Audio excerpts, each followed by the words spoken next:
destaques da semana entre os julgamentos do plenário do Supremo Tribunal Federal. É hora de conferir aqui na TV Justiça. É o Plenárias que começa agora.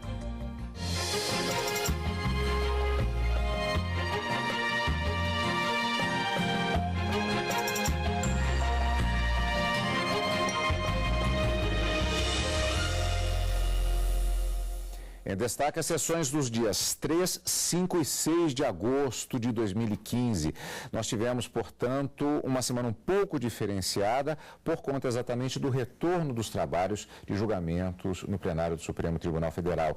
Pois é, Gisele, portanto, temos muito a falar, não sei se teremos tempo até de falar a respeito de tudo, porque nós tivemos exatamente 3 sessões plenárias marcando muitos debates sobre temas muito interessantes. O semestre promete.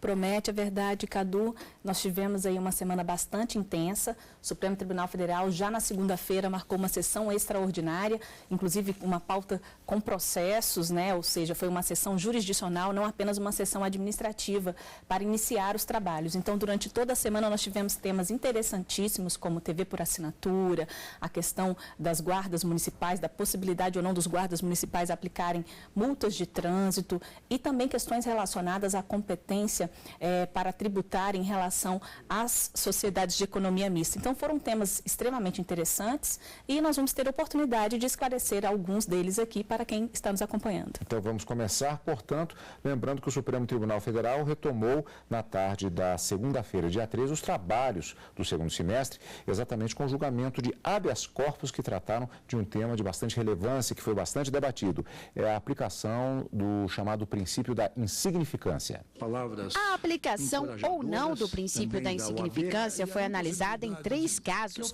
No primeiro, o homem foi condenado a 1 ano de prisão no regime aberto por ter furtado 15 bombons caseiros no valor de R$30. Em outro, uma mulher, com a ajuda do marido, furtou 2 desodorantes líquidos que custavam R$48 e recebeu uma pena de 1 ano e 2 meses de reclusão. E no último caso, o furto envolveu um par de sandálias de R$16, numa condenação de 1 ano para cumprir no semiaberto. O julgamento foi retomado com o voto vista do ministro Teori Zavascki. Diferente do relator, ministro Luiz Roberto Barroso, o ministro Teori considerou que a insignificância não poderia ser adotada devido à reincidência dos acusados e furtos qualificados, mas propôs que o regime a ser adotado nesses casos deve ser o aberto. E considerando que, segundo afirmam as instâncias ordinárias, está presente situação de reincidência e de reiteração cumulativa dos delitos da mesma natureza, eu voto pela denegação da ordem, mas concedo de ofício para fixar o regime como regime aberto, o regime inicial como aberto. Esse voto é no 123, 108. A mesma solução no 123, 533. Certo. Que é nos 2 casos que ele fixou o regime semiaberto. No outro caso, ele já fixou o regime aberto, então seria o caso de denegar a ordem. Por isso. Pois não. O ministro Luiz Roberto Barroso reiterou que considera os atos praticados socialmente reprováveis, mas ponderou que o encarceramento não seria a melhor solução. Encarcerar este indivíduo, aplicar a ele uma pena privativa de liberdade é pior para a sociedade, é pior porque, tragicamente, no dia em que ele entrar no sistema penitenciário, em quase todas as capitais do país, ele já vai escolher a qual facção ele vai pertencer e é, portanto, indesejável, porque esse indivíduo de baixíssima periculosidade, depois de cumprir 4, 5, 6 meses de prisão no sistema penitenciário, sairá como um indivíduo perigoso e devedor de favores às facções. O ministro Teori Zavascki propõe uma solução que converge para a solução alternativa que eu havia proposto no meu voto. A sugestão do ministro Teori converge para a solução alternativa. Quer dizer, na verdade, do ponto de vista prático, o ministro Teori concede regime aberto para 2 e não concede para o terceiro, porque o terceiro já havia obtido medida restritiva de direito. Portanto, a conclusão do ministro Teori, quanto aos casos concretos, coincide com a solução alternativa. Eu, no meu voto, presidente, diz, eu trataria como atipicidade material nesses casos. Porém, se o tribunal não convergir para esse ponto de vista, e aí eu trato de como deve ser a apenação nos casos de insignificância. Presidente, e aqui eu, no meu voto, dizia, por essa razão, caso a minha posição principal não logre maioria, posição que eu aqui reitero, eu submeto ao tribunal a minha proposta alternativa de concessão parcial da ordem a fim de alterar o regime inicial de cumprimento da pena para aberto domiciliar e substituir a pena privativa de liberdade por uma restritiva de direitos. O ministro Edson Fachin entendeu que os 3 pedidos de habeas corpus não deveriam ser conhecidos pela Corte. Concluo que há dificuldade, quiçá, de enunciarmos teses rígidas a serem seguidas pelas instâncias ordinárias. Nessa dimensão, prossigo a análise que fiz, dizendo que se é verdade que os crimes de furto são praticados em geral por quem não detém as melhores condições financeiras, também não é de se desconsiderar o fato segundo o qual esses mesmos desafortunados são vítimas mais frágeis dessa conduta. Afinal, não dispõem de recursos para valerem-se dos aparatos privados de segurança, a eles nada restando quando vítimas de um crime de furto, senão socorrerem si mesmo da polícia. Se afirmarmos a tese segundo a qual é atípica a reiterada prática de pequenos furtos, a polícia restará manietada e as vítimas mais pobres, despidas de recursos para contratar segurança privada, nenhuma alternativa mesmo será possível. Portanto, cito ainda a doutrina do professor Paulo César Busato, precedida a consideração segundo a qual o furto de poucos reais pode não ser insignificante se o patrimônio de alguém também é formado por poucos reais. Portanto, essa contextualização leva-me a considerar especialmente também a tutela da vítima. O tema foi bastante debatido pelos ministros. Por maioria, eles decidiram que nos casos julgados não cabe o princípio da insignificância e que o regime a ser aplicado deve ser o aberto. Pois é, a grande expectativa que existia com relação a este tema para julgamento aqui no Supremo Tribunal Federal era exatamente porque, quando foi anunciado que o Supremo julgaria a respeito da aplicação do princípio da insignificância, também chamado de crime de bagatela, se seria apenas decidir-se se em determinados casos, como naqueles que foram citados de um certo número de bombons, uma sandália, algo assim, se haveria a aplicação pura e simplesmente do princípio. Mas, na verdade, se verifica, e o próprio ministro Ricardo Lewandowski disse isso durante a sessão, é uma questão mais complexa, porque envolve questões processuais, a questão da reincidência, aquele ponto de vista que foi apenas um dos colocados pelo ministro Fachin a respeito de quem está sendo roubado, quem está sendo atingido no roubo de uma sandália ou 15 bombons. Então, na verdade, é uma questão que ela se demonstra mais complexa, pura e simplesmente, do que poderia parecer a princípio em relação ao enunciado de aplicação do princípio da insignificância, não é, Gisele? Cadu, o que acontece? Quando se está diante de um princípio da insignificância, na verdade, a gente precisa esclarecer que esse princípio, na verdade, é um mandamento de otimização do direito penal.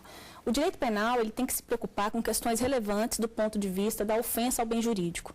Então, o que a doutrina acabou formulando aí, esse princípio no sentido de que determinadas situações, elas não têm a possibilidade de ofender de forma que haveria necessidade de aplicação desse princípio, e aí, a partir do momento em que você considera um determinado ilícito insignificante, ele deixa de interessar ao direito penal e isso leva à consequência, inclusive, de que não haverá aplicação de pena. Então, quando se está diante do princípio da insignificância, aquela situação, ela não ofendeu o bem jurídico que é protegido. A doutrina, inclusive, chegou a estabelecer alguns critérios que seriam necessários para que se reconhecesse o princípio da insignificância, como, por exemplo, a mínima ofensividade da conduta do agente. Aquela conduta, ela não pode também trazer nenhum tipo de periculosidade social, né? O reduzido grau de reprovabilidade do comportamento e a inexpressividade da lesão jurídica provocada. Então, na prática, se considera algumas situações, como, por exemplo, a questão do valor da res furtiva, né? Ou seja, daquele bem que foi efetivamente furtado, das condições econômicas da vítima também são levadas em consideração, a existência ou não de algum tipo de violência ou de grave ameaça.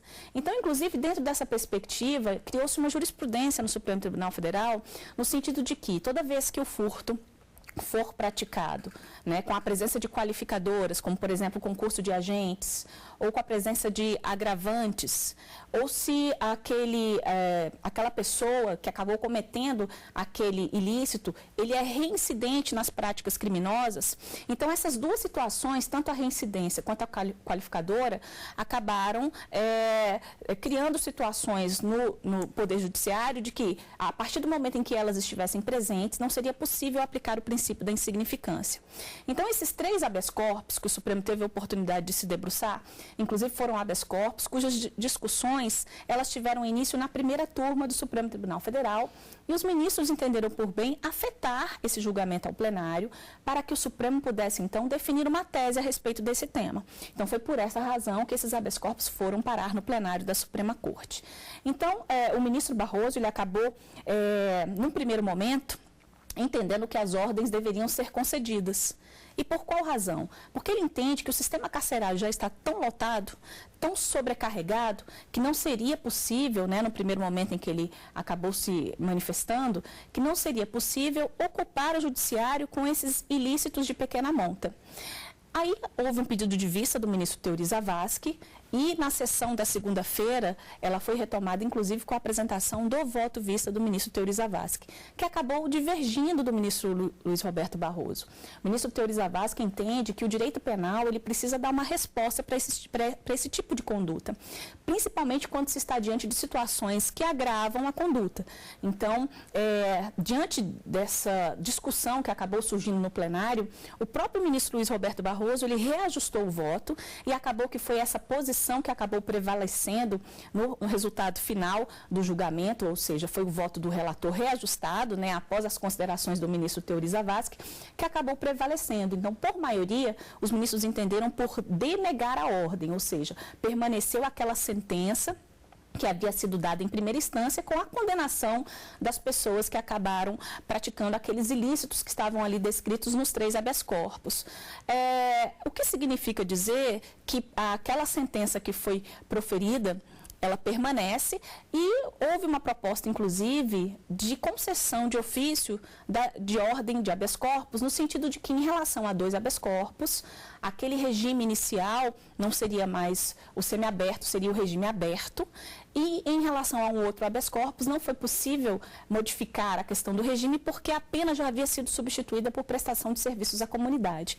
Então nós tivemos, né, nessa mesma sessão, a denegação da ordem de habeas corpus no sentido de reconhecer o princípio da insignificância nesses 3 casos, mas tivemos a concessão da ordem no sentido de estabelecer como regime inicial, em 2 dos habeas corpus, o regime inicial aberto. Quando nós temos a aplicação do princípio da insignificância, acaba que a consequência, como eu mencionei, é de que isso não é relevante do ponto de vista penal e um dos elementos do crime, porque o crime ele acaba sendo, na classificação doutrinária, ele acaba sendo caracterizado como um fato típico, um fato ilícito e um fato culpável. Então, eu preciso desses 3 elementos para que haja a caracterização do crime. Quando se aplica o princípio da insignificância, a tipicidade da conduta ela acaba sendo afastada. Então, aquele fato, ele deixa de ser um fato típico, ele passa a ser considerado um fato atípico e por não ser típico, não tem como aplicar a pena na forma como está prevista no Código Penal. Uma questão importante, o Supremo ele não determinou que há obrigatoriamente uma linha que tem de ser seguida pelos magistrados das instâncias inferiores para a aplicação do princípio. Permanece uma certa liberdade para análise caso a caso. Exatamente. Esse foi o entendimento da Suprema Corte, no sentido de que os juízes da causa, né, aquele juiz da primeira instância, ele é que tem condições de avaliar a aplicação ou não do princípio da insignificância e também de dosar uma eventual pena que vier a ser aplicada. Então, os ministros preferiram não firmar uma tese a respeito se realmente essa reincidência ou a qualificadora por si só, ela afasta ou não afasta. Isso é uma análise que tem que ser feita por cada juiz em cada caso concreto. Então, o que o Supremo Tribunal Federal, depois do julgamento desses 3 habeas corpus, assentou foi exatamente a análise caso a caso, que fica a critério do magistrado, né, ele que acompanha toda a instrução processual, que tem ali um contato direto com aquela ação penal, ele é que vai verificar se naquela hipótese a reincidência, ela realmente é capaz ou não de afastar a aplicação do princípio da insignificância. Se aquela qualificadora, ela é capaz ou não de impedir a aplicação desse princípio. Então, esse foi o entendimento dos ministros e isso acabou, né, a partir dessas discussões, com o voto divergente do ministro Teori Zavascki e depois o reajustamento do voto do ministro Luiz Roberto Barroso. E esse foi só o início do semestre, foi a sessão plenária da segunda-feira. Na quarta-feira, nós tivemos sessão plenária no Supremo Tribunal Federal. Os ministros julgaram 9 temas, foram 9 julgamentos, contando-se os processos, há também julgamentos conjuntos sobre um único tema, por exemplo. Entre esses julgamentos, a constitucionalidade de um artigo da Constituição do Rio de Janeiro. A ação direta de inconstitucionalidade foi proposta pelo governador do estado contra um artigo da Constituição. A Constituição Estadual, esclareça-se. O dispositivo proíbe que servidores estaduais substituam trabalhadores de empresas privadas em greve. Os ministros, por maioria, entenderam que a própria Carta Fluminense já traz uma ressalva a respeito de lei federal que disponha de outra forma. Os ministros chegaram a mencionar que a lei de greve autoriza que o poder público adote as providências necessárias para que os serviços públicos essenciais e indispensáveis não sejam afetados. Também na sessão de quarta, o plenário retomou o julgamento que contesta a chamada Lei das TVs por assinatura. 4 ações diretas de inconstitucionalidade.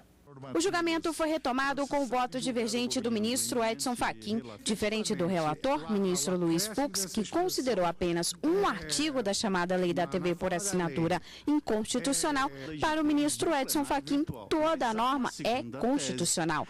O artigo que gerou posicionamentos diferenciados trata da reserva de mercado para agências de publicidade nacionais. Da nossa parte, estou divergindo no sentido de reputar constitucional esse dispositivo, na perspectiva de respeitar, como eu dizia, a espacialidade da liberdade de conformação normativa pelo Poder Legislativo, sobretudo na hipótese de refundação de um marco regulatório, que é o que se dá na lei que está em questão.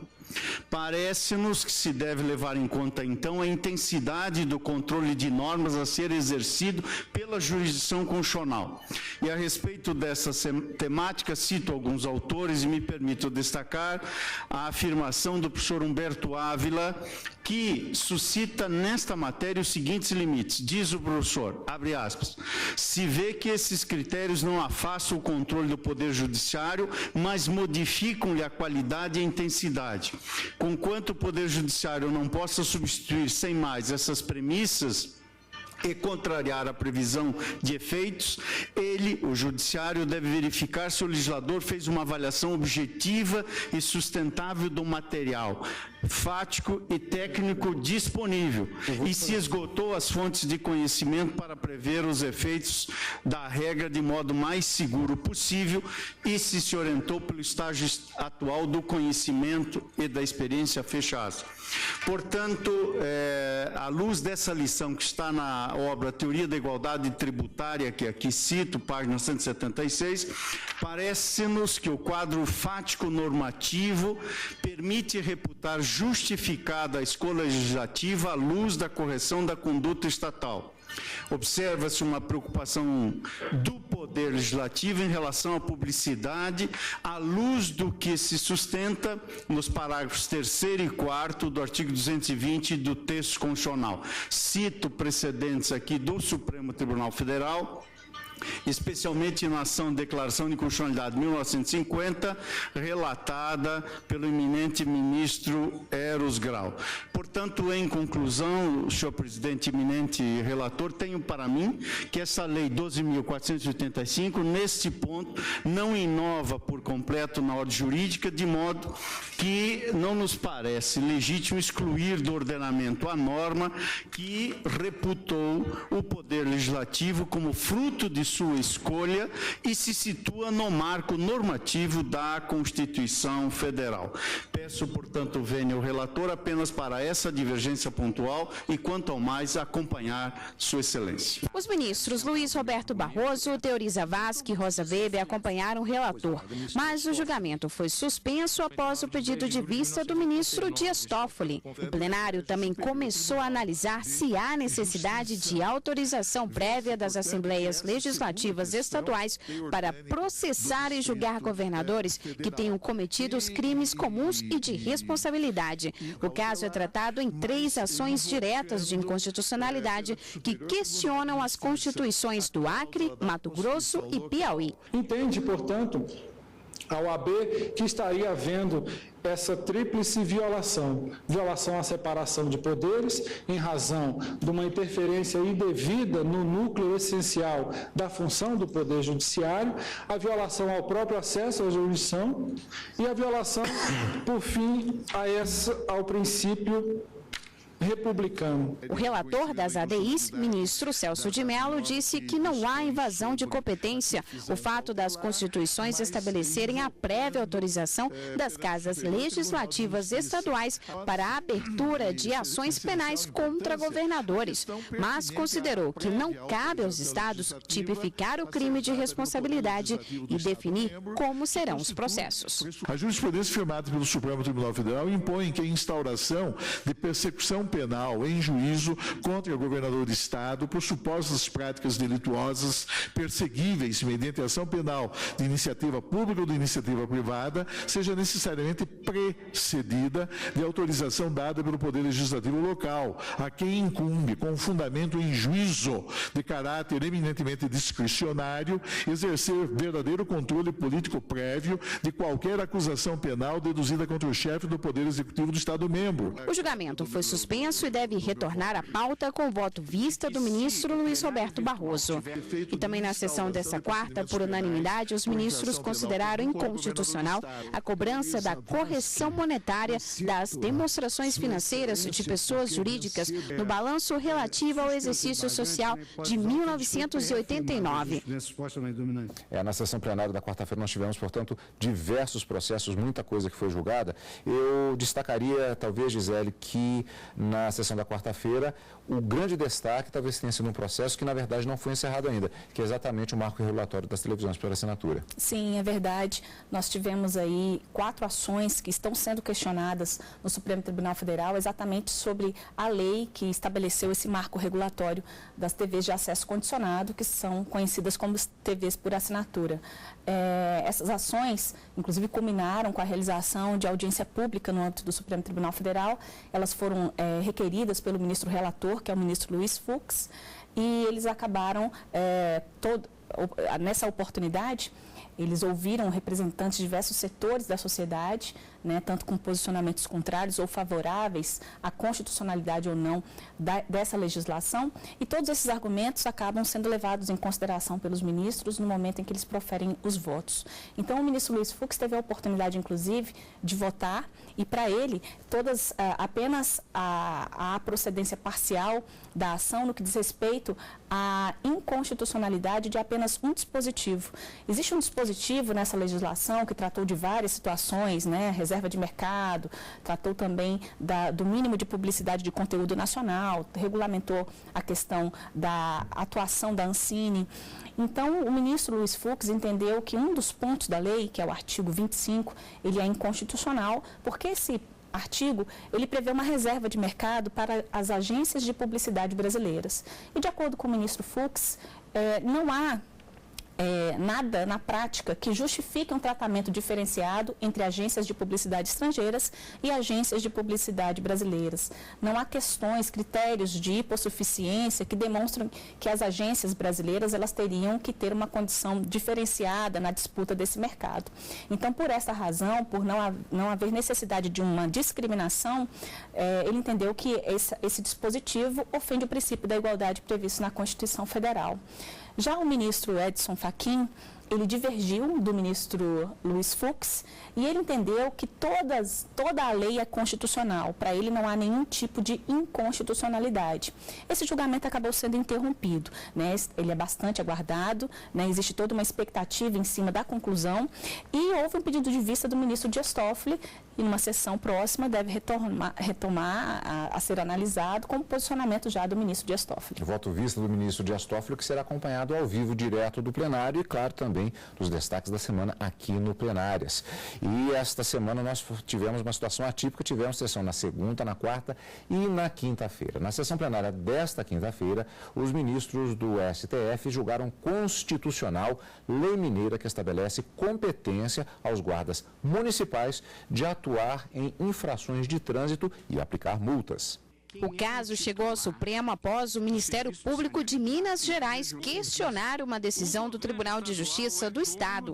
O TJ decidiu que é de competência dos guardas municipais atuar em casos de infração de trânsito e também aplicar multas. O relator do recurso, o ministro Marco Aurélio, já tinha votado e reconheceu que os guardas municipais poderiam atuar apenas nos casos em que for de interesse do município. Na sessão dessa quinta, o ministro Edson Fachin acompanhou o voto contrário aberto pelo ministro Luiz Roberto Barroso de que os guardas têm poder de polícia e poderiam exercer essa função sem qualquer limitação. Estou pedindo vênia para acompanhar a divergência que o ministro Barroso inaugurou nesta matéria, porque também concluí que o parágrafo 8º do artigo 144 da Constituição,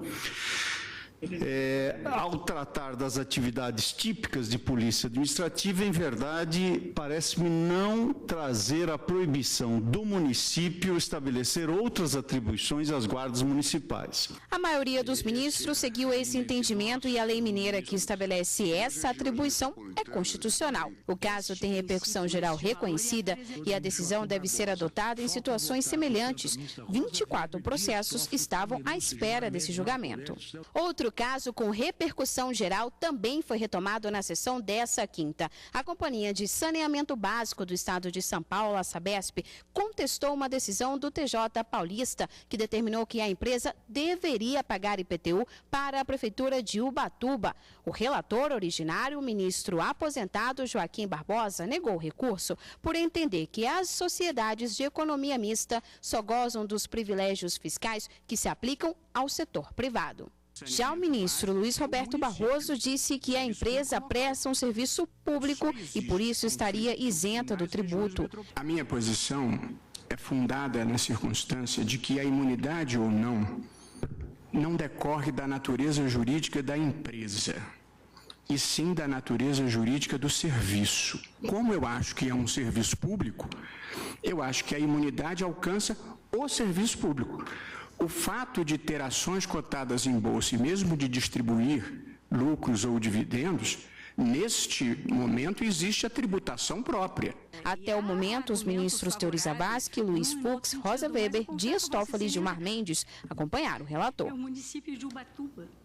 Este foi apenas o início do semestre. Gisele, na semana que vem tem mais sessões plenárias do Supremo. Toda quarta e toda quinta, né, nós temos a oportunidade, inclusive, de transmitir isso ao vivo na TV Justiça pelo Direto do Plenário e no final de semana com plenárias, onde é possível ter esse resumo de tudo que aconteceu na semana em relação à Suprema Corte Brasileira. Gisele, muito obrigado pela sua presença durante esta semana. A Gisele continua na nossa companhia no Jornal da Justiça, primeira edição, e na semana que vem volta a Karina Zucolotto, a nossa presença aqui. Mais uma vez, obrigado. Gisele, seja sempre bem-vinda conosco. Eu que agradeço.